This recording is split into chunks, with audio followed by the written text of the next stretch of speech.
사회복지조사 방법론 12주차 5월 20일 수업 관련 내용입니다. 자, 지난 수업 시간에 우리가 공지드린 대로 5월 20일이 우리 학교 개교 기념일이기 때문에 우리가 12주차 수업은 온라인으로 이렇게 진행하도록 하겠습니다. 우리 지난 시간에 우리가 이 표집 부분은 이제 우리가 살펴보았는데, 지난 시간에 우리가 살펴보았던 이 표집 내용은 이제 사회복지조사 방법론 이 후반부에 있어서 굉장히 중요한 내용이라고 말씀을 드렸습니다. 사실 우리가 사회복지조사를 함에 있어서 이 많은 이제 연구를 진행할 때 대부분 어찌 보면은 전체 내가 연구하고자 하는 원래 집단, 즉 모집단을 다 연구하기에는 현실적으로 시간과 비용과 관련된 그러한 문제가 너무 직면해 있기 때문에 우리가 전수조사를, 즉 내가 연구하려고 하는 그 대상자 집단이 사실 크지 않은 집단이라면, 예를 들어서 계명문화대학교 사회복지상담학과 2학년 학생들 이렇게 하면은 사실 A, B, C반 다 합쳐도 한 100명 정도 조금 넘죠? 그러면은 우리가 충분히 가능하겠지만, 뭐 예를 들어서 개인이 연구하는데 계명문화대학교 전체 학생 전교생 뭐 5,000명, 7,000명 이렇게 해버리면은 이 많이 부담스럽단 말이에요. 그렇기 때문에 우리가 통상적으로 우리가 집단이 작지 않은 이상은 우리가 전체를 다 연구하는 전수조사를 하는 것이 아니라 일부를 뽑아서, 즉 샘플을 일부 뽑아내서 연구하는 표본 연구를 우리가 대부분 많이 한단 말이에요. 그렇기 때문에 이 표본 연구를 하려면은 결국 모집단, 전체 집단에서 내가 필요로 하는 그런 샘플을 내가 뽑아내야 되는데, 그 뽑는 거를 잘 뽑아야 됩니다. 왜냐하면은 내가 진짜 알고 싶어 하는 거는 그 샘플의 값이 아니라 샘플을 토대로 찾아내는 그 값을 가지고 전체 모집단을 추정해야 되기 때문에 우리가 뭐 쉽게 말하면은 잘 뽑지 않으면은, 제가 수업 시간에도 몇 번 사례로 말씀드린 대로 안철수 씨가 이번에 국회의원 떨어진다고 했는데 돼버렸잖아요. 나경원 씨도 떨어진다 했는데 됐잖아요. 결국 그게 무슨 말이냐면은 이 샘플을 뽑을 때 정말 골고루 잘 뽑았어야 되는데 샘플 채취에 어찌 보면은 한쪽으로 편향된, 어찌 보면은 샘플 채취가 됐다 이렇게 보시면 되겠죠. 그렇기 때문에 그런 어찌 보면은 좀 오차가 발생해서 이번에 그런 이제 결과가 나오게 되었잖아요. 그렇기 때문에 여러분들이 지난 수업 시간에 했던 이 표집 부분, 이 부분은 여러분들이 잘 기억하시고, 표집의 장점이 무엇인지 또 표집의 단점이 무엇인지, 그리고 그에 대한 용어를 이제 잘 기억해야 되겠죠. 뭐 용어에 대해서 이제 많이 들었으니까, 모집단은 내가 연구하려는 전체 집단, 표본은 이제 모집단에서 뽑아낸 샘플 집단, 표집은 이제 뽑는 거, 거기서 표본을 뽑아내기 위해서, 표본을 만들기 위해서 뽑는 그 과정, 그게 표집이 되겠죠. 다른 말로 하면 위에 있는 것처럼 표본 추출, 우리 커피 내리는 것처럼 커피 추출한다 그러잖아, 그렇죠? 그 여기서 좀 생소하게 들렸던 통계치는 표본 집단이 가지는 기준값이라 보시면 되고요. 모수치는 모집단이 가지는 이제 기준값. 그러다 보니까 통계치를 가지고 모수치를 추정하는 가운데서 발생하는 것은 100% 일치하지 않기 때문에 뭐가 발생할 수밖에 없어요. 그렇죠. 오차가 발생할 수밖에 없다는 거. 그 전수조사는 다 하는 거, 표본조사는 표본을 갖고 샘플을 조사하는 거, 뭐 이런 식으로 이제 여러분들이 봐주시면 되겠죠. 지난 시간에 했던 거 잘 기억하시고요. 그래서 잘 뽑기 위해서는 표집에 하는 방법이 총 8가지가 있다고 했습니다. 그 8가지 중에 4가지 구분된다 했는데, 처음 4가지는 모든 집단에서, 전체 모집단에서 본인이 샘플로 뽑혀나갈 가능성이 누구나 동일하다라는 그러한 확률을 가지고 샘플을 채취하는 게 확률 표집 방법이라고 말씀을 드렸습니다. 그 방법은 첫째, 단순 무작위 표집법, 뭐 설명을 이제 말씀드렸으니까 읽어보시고, 요거는 행운권 추첨하는 방법이라고 제가 말씀을 드렸고요. 그리고 체계적 표집 방법 같은 경우는 좀 더 큰 집단에서 많이 뽑을 때, 뭐 설명은 충분히 이해하셨으리라 보고, 이거는 수학 선생님이 수학 선생님이 애들 수학 시킬 때 날짜에 따라서 쫙 시키는 거. 뭐 그렇게 보시면 된다 했죠. 그 청화 표집 같은 경우는 우리가 이제 아예 모집단을 소집단으로 다 나눈 다음에 좀 이렇게 뽑게 되면은 더 큰 집단에서 더 빨리 많이 뽑을 수 있겠죠. 그래서 단순 무작위나 체계적이나 청화 표집, 그 뒤에 나오는 이제 군집 표집 같은 경우 집락 표집이라고 하는데, 이 표집 방법들은 갈수록 더 큰 집단에서 더 많이 뽑을 때 이 방법을 활용한다 이렇게 보시면 되겠죠. 자, 비례청화 표집은 모집단이 가지고 있는 그 비율에 따라서, 즉 모집단의 남자 우리 예를 들어서 계명문화대학교 학생들을 샘플을 7,000명 중에 500명을 뽑는다. 그러면은 우리 학교 학생들의 전교생 남자 여자 비율이 7대 3이면은 샘플에서도 표본도 7대 3으로 뽑는 게 비례청화. 비비례청화는 그거 다 무시하고 그냥 상관없이 막 뽑는 거. 대신에 상관없이 뽑는다는 거는 그 요소가 연구 결과에 미치는 영향이 없어야 되겠죠. 뭐 그런 식으로 일단 봐주시면 될 것 같고, 집락 표집 같은 경우는 똑같습니다. 이제 대구광역시 같은 경우는 이미 행정적으로 이미 다 구분되어 있잖아요. 다 나눠져 있잖아요. 그걸 활용해가지고 이게 뽑는 것이 집락 표집법. 이렇게 일단 이런 봐주시면 될 것 같습니다. 그래서 굳이 말씀드리면 집락 표집법 같은 경우는 개인이 연구하는 경우는 거의 없다고 보시면 됩니다. 이거는 경우는 보통 정책 보고서나 아니면은 행정 보고서를 작성할 때 대구시나 아니면은 뭐 작게는 시, 구청, 구군에서, 또 크게는 이제 광역시급에서 거기에서 이제 어쩌면 정책 공모 사업으로 이제 하게 되면은 인원을 많이 뽑아야 되거든요. 그래서 샘플을 뽑더라도 그 샘플 규모 수준이 개인이 감당할 수 없는 샘플도 많단 말이에요. 그렇기 때문에 보통 이 확률 표집에서 집락 표집법 같은 경우는 보통 우리가 개인이 연구하기에는 조금 부담이 되는 그런 거라 보시면 돼요. 그래서 개인이 하는 연구 같은 경우는 우리 제일 먼저 나왔던 어쩌면 단순 무작위 표집하고 그리고 체계적 표집 여기까지고, 청화 표집 같은 경우도 이 집단이 좀 크기 때문에 물론 개인이 할 수 없는 건 아니지만 아무래도 조금 부담스러운 연구지 않을까 이렇게 보시면 될 것 같습니다. 자, 그럼 이제 오늘 이제 비확률 표집입니다. 앞에 확률 표집 내용이 굉장히 중요했기 때문에 여러분들이 그렇게 한번 잘 숙지해 주시고, 자 이제 비확률 표집은 말 그대로 지난 앞에서 했던 확률 표집하고 이제 좀 차이점은 바로 뭐냐면은, 얘들은 이제 전체 집단에서, 즉 모집단에서 샘플로 이제 뽑혀 나갈 가능성이 서로 다 똑같지 않다는 거예요. 누구는 샘플로 뽑힐 가능성이 뭐 90%인 경우도 있고, 누구는 뽑힐 가능성이 뭐 10%도 안 되는 경우, 그런 경우도 발생할 수 있단 말이에요. 그래서 이런 경우에는 제일 끝에 보세요. 대표성이 결여된다는 거. 이게 바로 뭐냐면은, 대표성이라는 걸 이제 여러분들이 이제 뒤에 가면 한번 잠깐 나오겠지만, 대표성은 한마디로 말씀 뭐냐면은, 우리 지금 사회복지 상담학과 2학년 A반에도 보면은 반 대표가 있잖아요. 과대 이런 식으로. 반 대표가 예를 들어서 뭐 교수님한테 예를 들어서 이번 뭐 비슬제 축제에서는 우리 과는 어떻게 했으면 좋겠다, 뭐 어떤 행사를 했으면 좋겠다, 뭐 언제까지 모여서 어떻게 뭐 응원을 하면 좋겠다, 무슨 게임에 누가 출전했으면 좋겠다, 이거를 우리 사회복지 상담학과 학생들 2학년들이 다 가서 교수님하고 한 100명이 모여서 이렇게 하지 않는단 말이에요. 보통 보면은 그 반에서 A반 같은 경우는 A반 애들끼리 의논을 한 다음에 누가 갑니까? 그쪽 과대 반 대표가 가서 이야기하고 오잖아요. 그러면은 A반 학생이 35명 정도 되어도 한 명의 대표가 가서 교수님한테 대답을 해도 30몇 명의 학생들의 의견이 그대로 전달이 되죠. 그 말은 바로 뭐냐면은, 이 한 명이 가서 말했지만 30몇 명의 의견이 같이 전달되었기 때문에 이 한 명이 말한 거는 대표성이 있다 이렇게 보는 거죠. 그렇기 때문에 이 대표성, 즉 비확률 표집법은, 근데 이게 왜 대표성이 결여됐냐면은, 한마디로 말해서 진짜 골고루 잘 뽑힌 사람들이 아니라 말 그대로 그냥 임의로 막 뽑혔는 사람들이기 때문에 일부 뽑힌 요 샘플이 전체가 이렇다라고 볼 수가 없다는 거죠.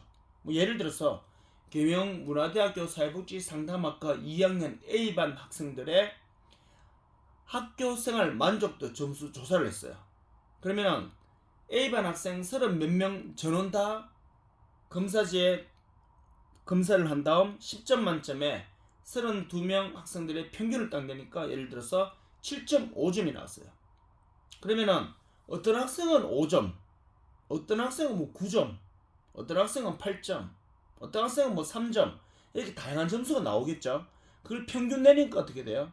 7.5점이 나왔어요. 그러면요, 그 7.5점 평균은 A반 학생들의 학교생활 만족도 점수라고 우리가 볼 수가 있겠죠. 그런데 예를 들어서 30 몇 명 학생 중에 한 2명만 골라가지고 보니까 한 명은 9점이고 한 명은 10점이에요. 평균이 9.5점입니다. 그래서 사회복지 상담학과 2학년 A반 학생들의 학교생활 만족도 점수는 10점 만점에 9.5점으로 매우 높다. 이렇게 버리면 어떻게 될까요? 그렇죠. 내 마음에 드는 사람, 점수가 잘 나올 것 같은 사람 2명을 선정해서 그 2명의 값이 전체가 이렇다. 이렇게 보기에는 대표성이 없다라고 볼 수 있겠죠. 그렇기 때문에 비확률 표집은 이러한 단점을 가지고 있다는 거. 그럼에도 불구하고 이런 이제 비확률 표집법을 하는 이유는 이제 살펴보시면 돼요. 첫 번째, 비확률 표집 방법부터 총 4가지가 있습니다. 첫 번째는 편의 표집법. 우리가 임의 표집법이라고도 하는데 말 그대로 문자 그대로 뭡니까? 편의, 임의. 내 편한 대로 내 임의대로 그냥 뽑는 거예요. 그러다 보니까 당연히 자 보세요. 어떻게 하냐면은 시간과 공간을 정해놓고 표본을 우발적으로 선택하는 거. 자, 이렇게 하는 거 당연히 어떻게 될까요? 모든 이걸 그래서 여기도 별표 하나 해놓으세요. 총 8개 확률 표집과 비확률 표집법 각각 4개를 합쳐 8개잖아요. 총 8개 표집 방법 중에 이 편의 표집법이 시간과 비용 면에서 가장 효율적인 방법입니다. 왜? 중요한 거는 만약에 우리 계명문화대학교 학생들의 학교생활 만족도 점수 조사를 확인하기 위해서 1000명을 이제 뽑으려고 그래요. 이거를 확률 표집 방법을 뽑으려면은 멀리서 오는 학생들 골라야 되고요. 성적이 높은 학생들, 성적이 낮은 학생들, 집이 가까운 학생들, 집이 멀리 있는 학생들, 기숙사 사는 학생들, 또 남자, 여자, 그리고 학교에 대해서 학과에 대해서 만족하는 학생, 만족하지 않는 학생, 보통인 학생, 그리고 졸업 후에 바로 취업이 보장된 학생, 취업이 가능한 학생, 취업이 될 것도 같기도 하고 안 될 것 같기도 하고 아예 취업이 안 될 것 같은 사람 다 골고루 다양하게 뽑아야 된단 말이에요. 이렇게 하면요 시간도 많이 걸리고 비용도 많이 걸리고 그리고 하다 보면 오차도 많이 발생할 수 있겠죠. 워낙 설계가 복잡해지니까. 그런데 편의 표집법은요 이거 다 무시하고요. 예를 들어서 1000명이 필요하면은 시간과 공간을 내 맘대로 정하는 거예요. 예를 들어서 월요일날 아침 9시부터 선착순 1000명 이렇게 해버리는 거예요. 그러면 어떻게 될까요? 당연히 아침 9시부터 이제 등교하는 학생들 대상으로 그냥 선착순 1000명 하면은 굉장히 편하게 뽑을 수 있겠죠. 그리고 결정적인 건 바로 뭐냐면은 만약에 이게 왜 그러면 확률적으로 선정될 가능성이 동일하지 않냐 이 말은 뭐냐면은 자 보세요. 아침 9시에 수업인 학생들도 있단 말이에요. 9시 30분인 학과 수업도 있고요. 우리 학과는 10시란 말이에요. 그러면은 지금 우리 학교 전체를 봤을 때는 9시 30분 수업하는 과가 오히려 많단 말이에요. 우리 학교가 물론 옛날에는 뭐 옛날까지 갈 것도 없어요. 우리가 코로나 이전에만 하더라도 우리 학과가 9시 30분이었던 걸로 기억하거든요. 그리고 몇 년 전에 2016년 7년도까지는요. 17년도 18년도까지는 제가 알기로는 우리도 아침 9시가 1교시 수업이었어요. 근데 그때도 물론 지각하는 학생들도 있었지만 거의 한 8, 90%다 왔거든요. 지금 9시 수업 해보면은 그러다가 우리가 16년도, 17년도쯤 지나올 때 아침 9시, 9시 30분 이제 살짝 바뀌었는데 왜냐하면 학생들이 9시까지 못 오는 학생이 너무 많아가지고 수업을 하려고 하면은 한 40명 정도 학생이면은 아침 9시, 9시 이렇게 하니까요. 절반도 안 오는 거예요. 그렇기 때문에 학과에서 이제 좀 조정을 했는 거죠, 지금요. 그래서 우리 학교는 지금 학과마다 수업 시간표가 다 다르잖아, 그쵸? 그러다 보니까 점심시간도 우리 학과 같은 경우는 12시부터 2시까지 공식적으로 이렇게 딱 돼 있잖아요. 물론 다른 과는 1시에 막 수업하는 과도 있긴 있고요. 자, 어쨌든 간에, 자, 근데 중요한 건 뭐냐면은, 아까 말씀드린 대로, 월요일날 아침 9시부터 선착순 100명, 1000명을 뽑는다 그러면요. 우리 학과 학생들은 10시 수업이면은, 아무래도 9시 반 수업 학생들이 많이 들어오면 걔들이 먼저 많이 뽑히겠죠. 우리 학과는 뽑힐 가능성이 상대적으로 적겠죠. 근데 만약에 우리 학교 학생들 중에 우리 학과 중에 오전 수업이 월요일날 없으면 오후 2시까지 온다 그러면요, 선정될 가능성이 더 낮겠죠. 아침 9시 반 수업이 있는 학과 학생들보다 뽑힐 가능성이요. 근데 만약에 우리 학과가 만약에 월요일날 수업이 없어요, 화요일부터 수업이 있다 가정해 볼게요. 예전에 이게 코로나 딱 직전에요. 우리 여러분들이 일주일 학교를 지금 월화수목 오잖아요. 금요일 수업 없고. 근데 우리가 코로나 직전에 우리가 학과 수업이 화수목 3일 한 적도 있었어요. 월금을 안 넣은 거죠. 수업을 다 뺐죠. 그때는 조교가 짰었는데 그때 좀 문제가 됐었어요. 왜냐하면은 수업이 하루에 너무 많이 몰려 있는 거예요. 그러다 보니까 학생들이 사실 월목, 다시 말하면은 금, 토, 일, 월 일주일에 4일을 쉬는 거야. 3일 학교 오고. 이거 뭔가 좀 바뀐 것 같죠, 그쵸? 학교는 단순히 수업만 하기 위해서 오는 건 아니거든요.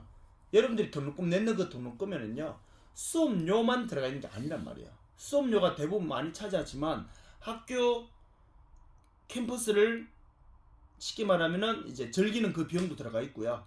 그리고 도서관에 가서 열람실을 가서 기타 등등 학교 시설을 이용하는 비용도 다 들어가 있는데, 단순 수업만 하고 이제 가버리니까 학생들 입장에서는, 그리고 중요한 거는 수업을 다양하게 해야 되는데 너무 이렇게 모아가지고 너무 이렇게 3일 안에 어찌 보면 21학점씩 다 하니까 학생들이 너무 타이트해서 수업을 다 소화를 못하는 그런 문제가 발생해 버렸단 말이에요. 그래서 제가 그 이후로 아마 교수님들이 직접 지금 현재 이제 시간표를 짜는 걸로 제가 그렇게 알고 있어요.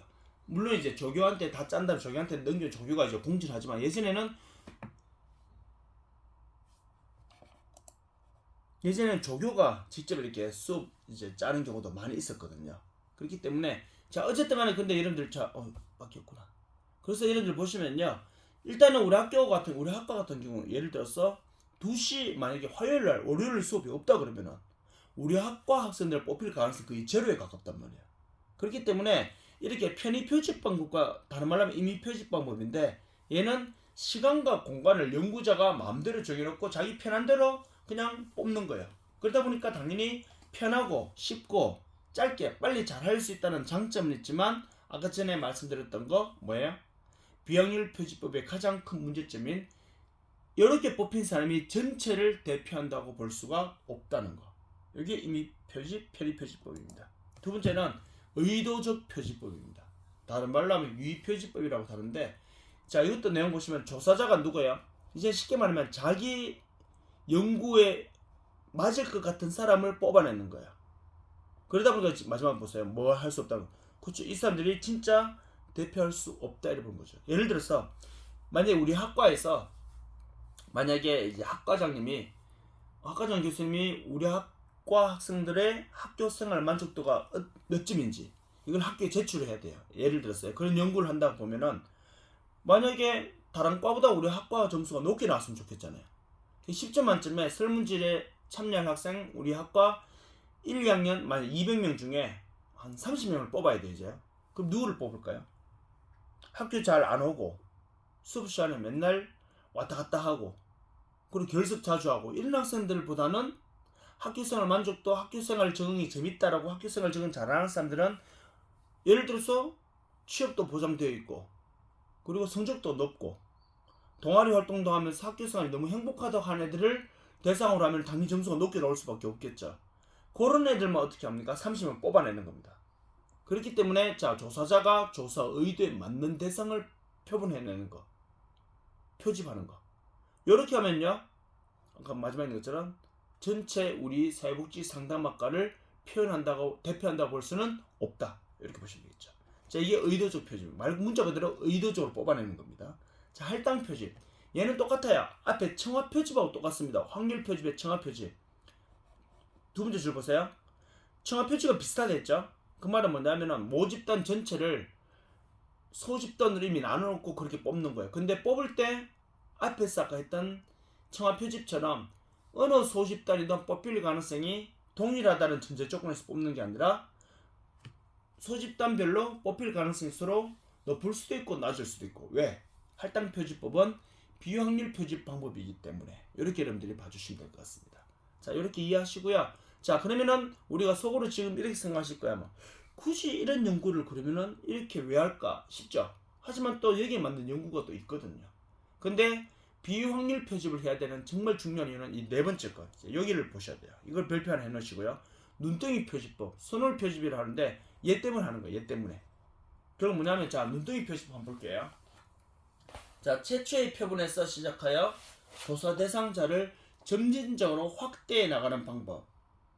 이걸 우리 표현대로 하면 이 선홀 표집, 눈덩이 표집인데 뭐냐면 우리가 눈사람 만들 때 어떻게 만들어요? 처음 주먹만한 눈덩이를 뭉친 다음 계속 굴리죠. 굴려 나가면 어떻게 됩니까? 나중에 커다란 눈덩이가 돼가 눈사람을 만들 수 있잖아요. 이것처럼 이런 경우에는 어떤 경우냐면은 우리가 설문지를 돌려가지고 어찌 보면 샘플을 채취하기가 어려운 연구 분야가 많이 있단 말이에요. 제가 수업 시간에도 아마 몇 번씩 그 사례를 들어서 설명해 드렸을 것 같은데 우리가 예를 들어서 이 에이즈 환자에 대해서 우리가 이제 연구를 하려고 그래요. 삶의 만족도를 조사 같은 거를. 그런데 에이즈 환자 같은 경우는 잘 아시겠지만 여러분들 우리가 설문지 돌린다고 이 사람들 잘 찾아낼 수 있을까 없을까요? 그게 불가능하단 말이에요. 그럼 어떻게 해야 될까요? 그렇죠. 에이즈 그 협회를 통해서 이 연구에 참여할 대상자 한 명을 소개받는 거예요. 그렇게 해서 소개받은 대상자를 연구를 한 다음 이 사람한테 어떻게 합니까? 연구가 끝날 때 당신이 서로 신우회나 뭐 원우회 이렇게 해가지고 자기들끼리 연결되어 있는 사람들 많잖아요. 알코올 중독자도 그렇고 또 마약 중독 이후 치료받고 있는 사람들도 그렇고 뭐 이렇게 에이즈 환자들도 그렇고 본인들끼리는 이렇게 서로 이렇게 협회에서 이렇게 관계돼서 서로 소통하는 사람들이 많이 있단 말이에요. 그래서 어떻게 하냐면은 한 명 에이즈 환자를 소개받은 다음 그 사람이 연구가 끝나고 나서 어떻게 하냐면은 그 사람한테 다른 사람 한 명을 또 소개받는 거야. 그렇게 해서 또 이제 두 명을 연구하게 되었죠. 그러고 나서는요. 그러고 나서 또 한 번 더 다른 사람 이 사람은 또 한 사람 또 한 명 소개시켜 달라고 이런 식으로 자꾸 하면 어떻게 될까요? 대상자가 많이 늘어나겠죠. 처음 한 명으로 시작했지만 일정 시간이 지나면은 그 집단으로 이렇게 생성이 되어 있겠죠.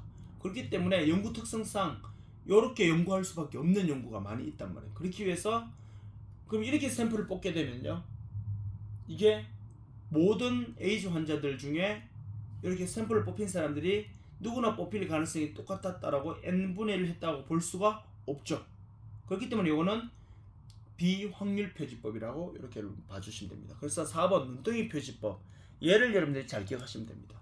자, 그래서 이제 표 보세요. 우리 앞에 지금까지 했던 거 총 표집 방법 8가지가 있죠. 단순 무작위부터 눈덩이까지. 앞에 4개는요 확률 표집 방법, 뒤에 거 4개는 비확률 표집 방법. 그래서 단순 무작위 확률 표집 보면은 단순 무작위는 내용이 뭡니까? 행운권 추첨이라고 여기 써놓으시면 되겠죠. 그리고 체계적 표집은요 수학 선생님 날짜대로 지키는 거. 청합 표집은 처음부터 그쵸? 이 전체 집단을 소집단으로 이렇게 나눠놓고, 집납 표집 같은 경우는 이미 행정적으로 구역으로 나눠져 있는 거. 임의 표집은 내가 임의로 시간 공간을 정해놓고 막 이렇게 뽑으니까 제일 효율적으로 뽑을 수 있는 거죠. 의도적 표집은 조사자가 자기 조사에 맞는 사람을 찾아내는 거, 골라내는 거. 그러니까 굉장히 대표성이 결여될 수 있겠죠. 할당 표집은 내가 연구하려는 전체 집단, 모집단에서 이렇게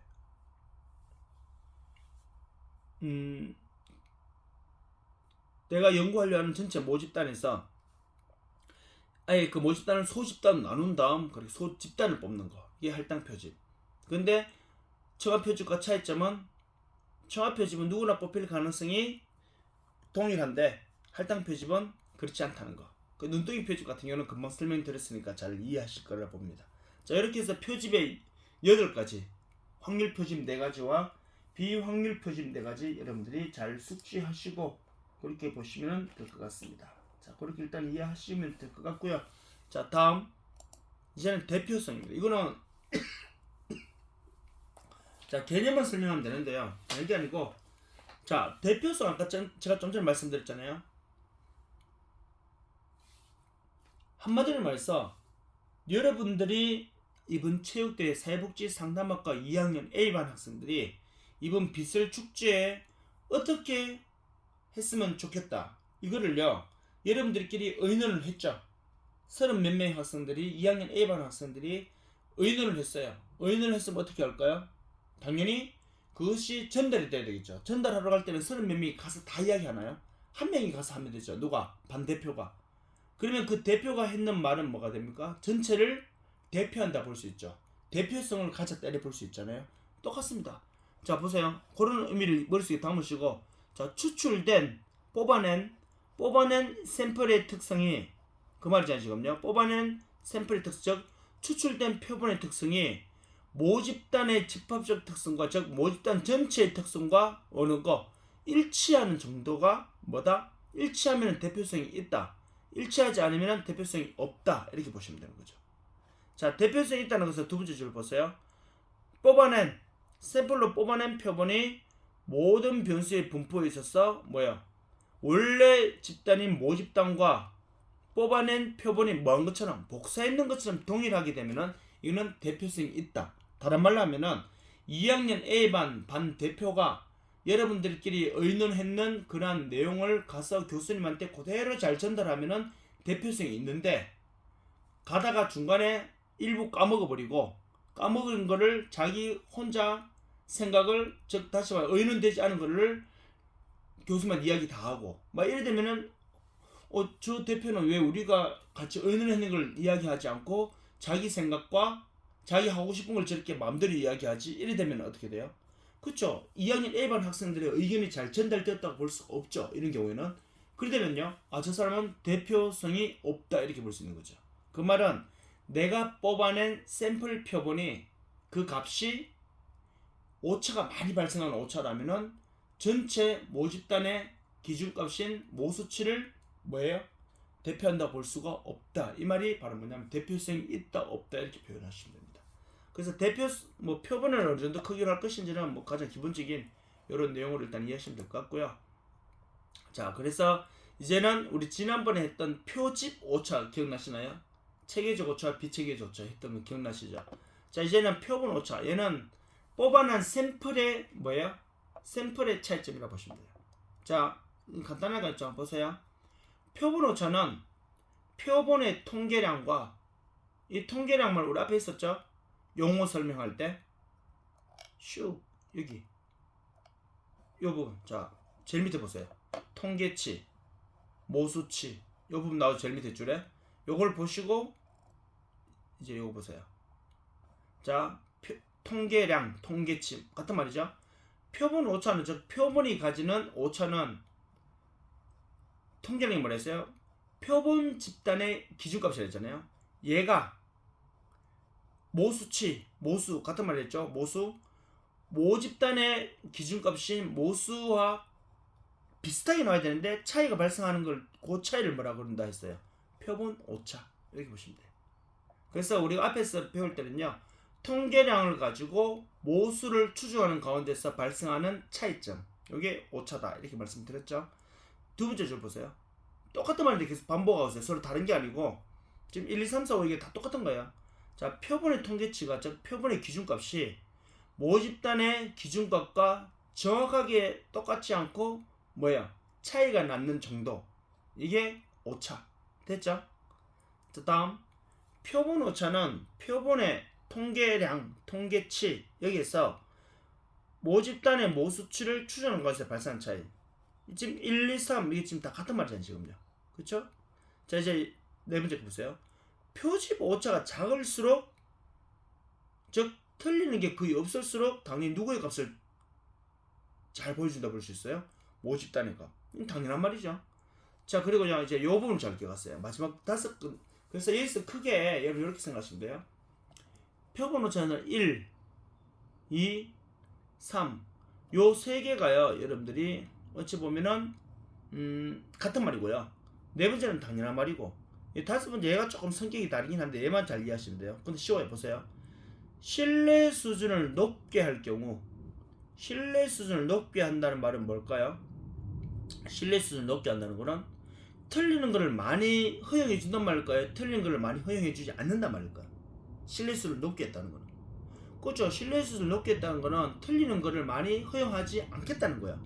틀리는 걸 많이 허용하지 않겠다는 거니까 당연히 오차는 연구 때마다 더 많이 발생할까요? 더 적게 발생할까요? 많이 발생할 수밖에 없죠. 이렇게 생각하세요. 이거는 뭐냐면요. 자, 요 말을 자 크시고 요 부분에다가 슬래시 한번 딱 하시고요. 자, 이렇게 하시면 돼요. 수학 선생님이 우리 수학 시험 치고 나면은 이제 점수 낮은 애들 때리잖아요. 때릴 때 어떻게 때려요? 다 나와서 다 때리던가 아니면은 보통 어떻게 때리죠? 몇 점 밑으로 나와 이렇게 해서 때리죠. 자, 보통은요 평균이 30점이면은 평균 30점이면은 보통 30점 밑으로 다 나와 해서 때리잖아요. 그쵸? 근데 만약에 신뢰 수준 즉 때리는 수준을 높게 할 경우에는 때리는 아이들이 많아질까요? 적어질까요? 때리는 수준을 높게 했다는 거는 30점 밑으로 가는 거 이제 40점 밑으로 나와 그러면요 오차 즉 맞는 애들이 더 많아지겠죠. 근데 반대로 이번에 참 맞는 애들 참 30점 평균이 30점이면 30점까지 맞은 애들도 고생했으니까 선생님이 이번 신뢰 수준을 낮춰요. 어떻게 해요? 점수가 20점 밑으로 나와 이러면요 맞는 애들 오차 쪽 맞는 애들은요 많아지겠어요? 적어지겠어요? 적어지겠죠. 그렇기 때문에 신뢰 수준을 높게 했다는 건요 당연히 틀리는 걸 많이 허용하지 않겠다는 거니까 당연히 더 오차는 커질 수밖에 없죠. 이해됐죠? 자, 그 다음 뒤에 거는 똑같아요. 표본의 크기가 커지면 표본 오차는 어떻게 될까요? 작아진다. 이유는요 간단합니다. 표본의 크기가 커지면은 즉 계명문화대학교 전교생 학생이 많이 7,000명이에요. 근데 샘플로 조사하려고 그래요. A 학생은 500명을 조사했어요. B 학생은 1000명을 조사했어요. 자, 오차는 누가 커질까요? 500명 했는 학생하고 1000명 했는 학생하고. 또 A 학생은 7000명 중에 500명을 샘플을 조사했고 B 학생은 1000명을 했어요. 근데 C 학생은 2000명을 했어요. 누가 또 오차가 갈수록 작아질까요? 2000명이 작아지겠죠. 근데 D 학생은 2000명이 아니라 3000명을 이제 조사했어요. 그러면은 2000명 있는 C 학생보다 더 오차가 작아지겠죠. 이유는요? 표본의 크기가 커지면 커질수록 오차는 작아진다. 다른 말로 하면요. 표본의 크기가 커지면 커진다. 이 말은 다른 말로 하면 뭘까요? 지금 결론 무슨 조사가 지금 무슨 조사가 돼가고 있는 거야? 표본 조사가 표본의 크기가 자꾸 커지니까 500, 1000, 2000, 3000, 4000, 5000, 6000, 7000 표본 조사가 지금 무슨 조사가 돼가고 있는 거야? 그쵸? 전수 조사가 돼가고 있잖아요. 그러니까 당연히 뽑았는 이 샘플 표본의 오차는 표본의 크기가 커진다. 즉 전수 조사 모집단에 가까워지기 때문에 표본이 가지는 오차는 작아질 수밖에 없는 거죠. 그렇게 이해하시면 충분히 이해가 되리라 보고요. 자, 이게 표본 오차 이렇게 보시고 이제는요 비표본 오차입니다. 자, 비표본 오차는요 이렇게 봐주세요. 자, 이거는 앞에 했던 내용과 좀 다른데 이제 표본을 뽑는 과정에서의 오차가 아니라 그랬어요. 표본을 뽑는 샘플을 추출하는 그 과정에서 발생하는 오차 같은 경우는 저 위에 거 뭐 이런 표본 오차고요. 비표본 오차는 뭐냐면 연구자가 연구를 잘 못해가지고 예를 들어서 연구자가 연구의 내용을 잘 모른다거나 연구에 대한 어찌 보면 퀄리티가 자기가 함량이 미달된다거나 또는 뭐 설문지를 제대로 못 만든다거나 무응답입니다. 무응답. 그리고 대상자들이 설문지를 똑바로 체크를 안 해준다거나 마지막 SPSS 통계 프로그램을 돌렸을 때 이 프로그램은 숫자만 말해준단 말이에요. 숫자만 나오면 그걸 어떻게 해야 될까요? 분석을 해야 됩니다. 예를 들어서 우리가 영어 같은 경우도 잘 아시겠지만 영어 우리가 책에 있는 영어를 쭉 읽었다고 해서 영어 잘한다 할 수 있어 없어요? 아니잖아요. 영어를 읽고 뭐 해야 됩니까? 해석을 해야 되잖아요.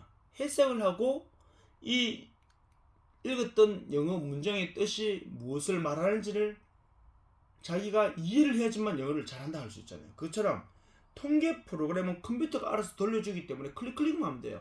물론 어떤 식으로 코딩을 하고 어떤 식으로 변수를 넣고 뭐 그거는 당연히 이제 배워야 되는 거지만 그러면 이제 그렇게 하고 나서 엔터를 딱 치면은 촤르륵 다 뜬단 말이에요. 이제 이 자료가 다 뜨고 나면요 그걸 하나하나 숫자를 보고 이제 분석을 해야 됩니다. 예를 들어서 뭐 t-테스트 아노바 분석 검사를 통해서 두 집단 간의 평균을 비교해 보니까 종속 집단은 뭐 독립 변수에 이러한 영향을 받아서 이런 식으로 말을 하나 다 만들어내야 한단 말이에요. 그게 어찌 보면은 이제 논문 쓰는 거라 보시면 되겠죠. 자, 그렇기 때문에 그런 과정에서 오는 오차. 그럼 마지막에 보시면은 표본의 크기를 크게 하면 당연히 표본 오차는 작아지지만 아까 위에서 했는 말 그대로죠. 반대로요. 비표본 오차는 근데 커진다 그랬어요. 자, 다시요. 표본의 크기를 크게 하면 표본 오차는 작아진다. 아까 위에서 여기서 표본 오차 제일 마지막 줄에서 우리가 충분히 요거를 했잖아요. 왜? 표본의 크기를 크게 한다는 거는 표본의 조사가 무슨 조사? 전수조사가 되기 때문에 당연히 표본 오차는 작아진다는 건 아까 전에 충분히 설명드렸고요. 대신에 전수조사를 했다 이 말이죠. 결국엔요. 그 말은 뭐냐? 비표본 오차는 커진대요. 그러면요. 집단이 커지면 왜일까요? 비표본 오차는 아까 말했잖아요. 대상자가 설문지를 똑바로 안 해준다거나 설문지를 빠뜨린다거나 설문지를 장난식으로 한다거나 이런 경우. 근데 설문지 우리가 막 수백 개 돌리다 보면은 당연히 설문지에 조금 성실하지 않게 작성한 사람들도 나온단 말이에요. 그게 우리 학교 같은 경우 예를 들어서 샘플로 뽑았는 500명에서 그런 설문지가 많이 나올 거예요. 아니면은요 막 장난을 하거나 하기 싫어서 대충 했는 게 7,000명 했을 때 많이 나올 거예요. 당연히 전수조사 했을 때 많이 하면 많을수록 그런 오류는 더 많이 발생하겠죠. 그게 바로 뭐다? 비표본 오차죠. 그거는요. 그런 경우가 뭐야? 그렇죠. 표본의 크기가 크시면 더 많이 발생할 수 있다. 이렇게 여러분들이 봐주시면 될 것 같습니다. 자, 이렇게 해서 표본 오차까지 보셨고요.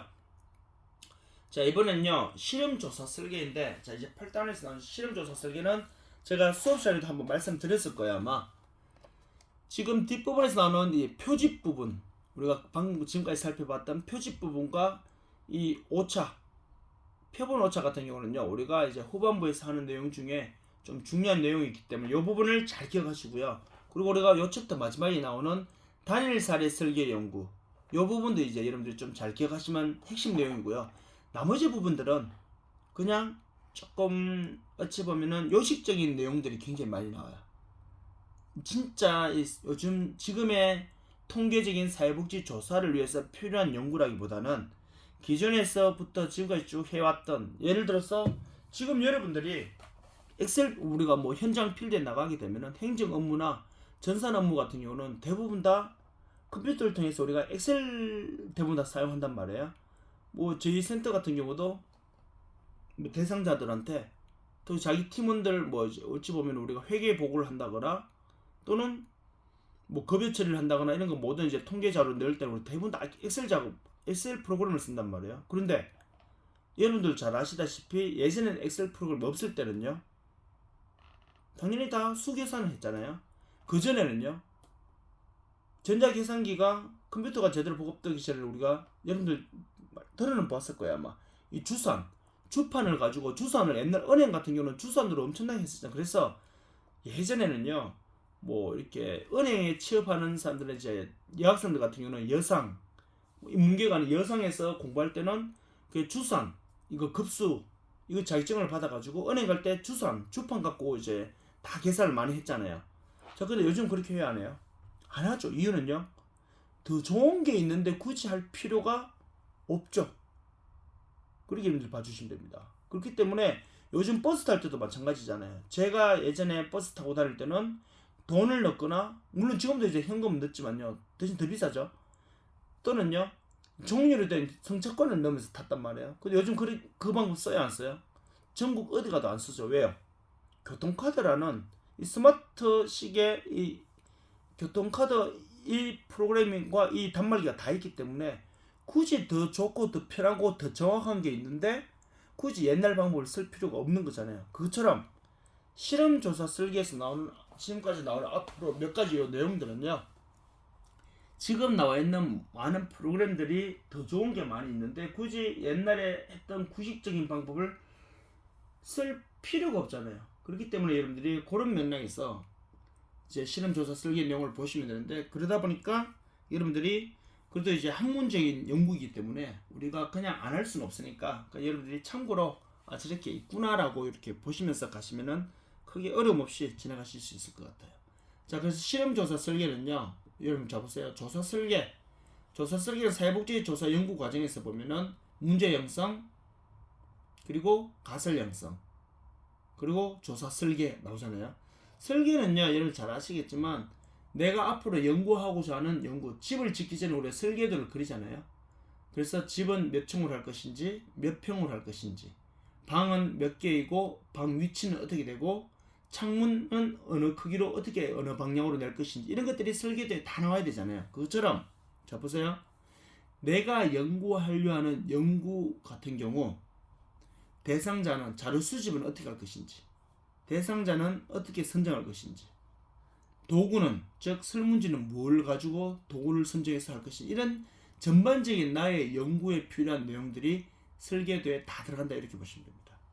그래서 조사 설계의 목적과 기능, 이 부분도 여러분 마찬가지인데, 조사 설계 연구의 목적과 기능 보시면, 자, 연구자가 수행하고자 하는 연구에 대한 종합적인 평가를 수행할 수 있는 기회를 제공한다.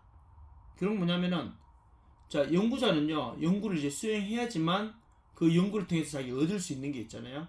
근데 우리 다시 말하면은, 집을 짓기 전에 완성은 안 되었지만 설계도를 보면은, 앞으로 어떤 집이 지어지게 될 것이고, 이 집에서 내가 어떻게 살게 될 거라는 거를 뭐 할 수 있어요? 한번, 그쵸, 잠정적인 평가를 한번 내려볼 수 있잖아요. 뭐 그런 내용이라 보시면 돼요. 그래서 설계도, 조사 설계의 목적과 기능, 그런 맥락을 보시면 되겠고, 두 번째 줄 보세요. 조사 문제에 대한 해답을 가능한 타당성 있고 객관적이면 정확하게 확보할 수 있도록 해준다. 한마디로 말해서 여러분들이 타당성이라는 건 정확성이라고 그랬죠. 객관적인 거, 과학적이죠. 이렇게 결국 뭐냐면은, 내가 설계도를, 조사 설계를 통해서 누구를 대상으로 연구를 하고 어떤 자료 수집 방법을 사용해서 어떤 과학적인 신뢰도와 타당도가 검증된 도구를 사용해서 어떻게 하면은 나중에 이런 결과가 나오게 될 것이다, 이런 거를요 다 조사 설계를 통해서 우리가 알 수 있는 거죠.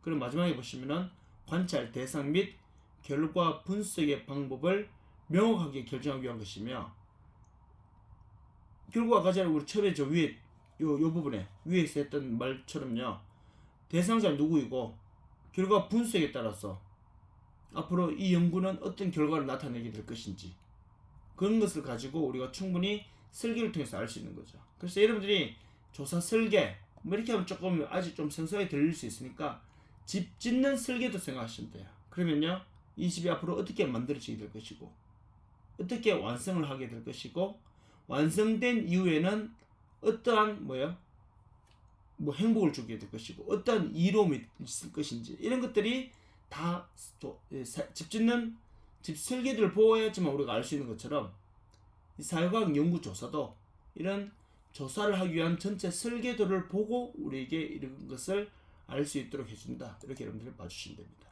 그래서 실험조사 연구의 기초, 자 여기서는요 이제 어찌보면 요거 우리가 인과관계 지금까지 많이 해왔잖아요. 인과관계라는 거는 원인과 결과예요. 예를 들어서 다이어트는 뭐예요? 음식을 어떻게 먹는 거죠? 내가 조절해서 먹죠. 음식을 식단 조절이라는 원인이 적용되니까 날씬함이라는 결과가 발생하는 거예요. 원인과 결과.